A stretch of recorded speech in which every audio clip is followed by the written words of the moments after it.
nous avons au tableau une proposition. On dit bien une proposition d'introduction. Nous allons profiter de cette proposition d'introduction pour voir rapidement qu'est-ce qu'il faut faire, c'est-à-dire réviser rapidement la méthodologie de la dissertation en même temps. Donc, pour commencer l'introduction, il y a des préalables. Et parmi ces préalables, il faut d'abord lire attentivement le sujet que vous avez. Vous lisez attentivement le sujet pour bien le comprendre.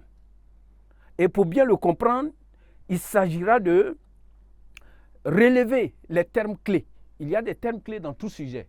Nous n'allons pas le montrer ici, c'est déjà fait. Les termes clés, vous les soulignez et vous tentez de les expliquer. Mais analyser un sujet, ce n'est pas juste expliquer les termes clés et s'arrêter là. Non. Vous devez pouvoir voir en quoi ces termes clés-là consistent. Donc, à partir des définitions déjà, vous allez essayer de comprendre ces termes clés et à relever les problèmes philosophiques que ces termes-là posent. Et ça, c'est très important. Et ensuite, il faut maintenant tenir compte de la forme du sujet. Est-ce que le sujet, c'est une interrogation? Est-ce que le sujet, c'est une citation? Et dans le cas échéant, le sujet est une interrogation. Et si le sujet est une interrogation, il y a le type de plan qui convient à ce type de sujet. Une interrogation ouverte. Voilà. Et voir aussi quelles sont les notions au programme qui se rapportent au sujet. Et dans le cas échéant, nous voyons que ce sujet se rapporte à la conscience et à l'inconscient, de façon générale. Mais un sujet de philosophie implique forcément d'autres types de notions, plusieurs notions. Ce n'est pas uniquement, mais comme c'est le chapitre 1, nous allons nous en tenir à ça. Ensuite, les présupposés, il faut tenir compte aussi des présupposés du sujet, en se posant la question, pourquoi une telle question? Et aussi, quel est le constat qui a mené une telle interrogation, ou encore, quel est le débat philosophique qui peut être soulevé et engagé ici. Maintenant, si nous avons le sujet, nous avons fait ce travail préalable, nous allons, comme on l'a dit, expliquer les termes. Ici, nous avons comme terme clé rendre vaine, puisque le sujet lui-même, c'est la découverte de l'inconscient psychique rend-elle vaine la prétention de l'homme à assumer sa vie. Donc, nous avons rendre vaine, nous avons assumer sa vie et nous avons la découverte comme des termes clés. Ensuite, après la définition de ces termes clés-là, nous avons à faire quoi? À essayer de faire une reformulation.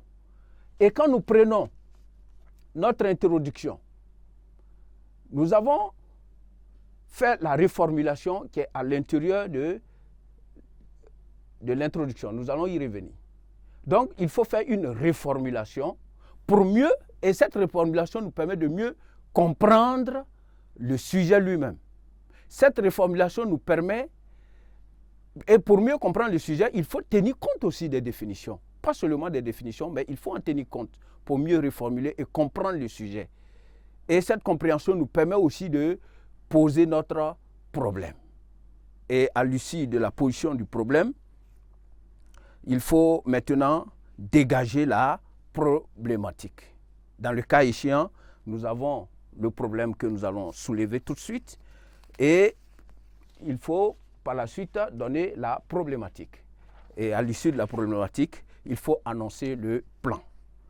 Et à ce niveau, nous allons lire notre introduction et puis ressortir les différents éléments dont nous avons parlé. Donc ici, nous avons en introduction, l'inconscient est une réalité psychique qui fait que l'homme peut poser des actes qui échappent à sa conscience. Ici, nous avons ce qu'on appelle le préambule. Cette partie constitue le préambule. Et le préambule, son rôle est de nous permettre d'introduire de façon souple le sujet. Il nous permet d'amener souplement le sujet.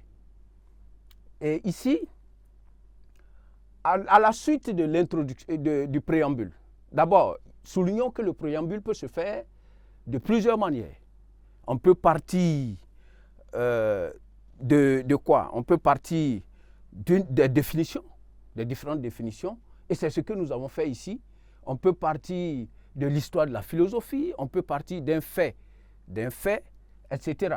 Et ici, nous allons prendre l'exemple que nous avons donné ici. Nous avons dit l'inconscient est une réalité psychique qui fait que l'homme peut poser des actes qui échappent à sa conscience. Ce sont des désirs refoulés qui s'expriment de manière involontaire. Or, assumer sa vie, c'est prendre la responsabilité de ses actes. Dès lors, on se demande. Donc ici, tout ça, voilà, bien sûr, tout ça, ça fait partie de nos définitions. Voilà. Nous avons tenté de définir l'inconscient et nous avons tenté aussi de définir, prendre, assumer sa vie. Donc, les définitions ne sont pas juste jetées pêle-mêle. Ces définitions doivent rentrer dans une analyse en même temps, voilà, pour mieux cerner le sujet ici. Donc, à l'issue de la définition qui constitue notre préambule, nous allons maintenant procéder à ce qu'on appelle la présentation du sujet lui-même.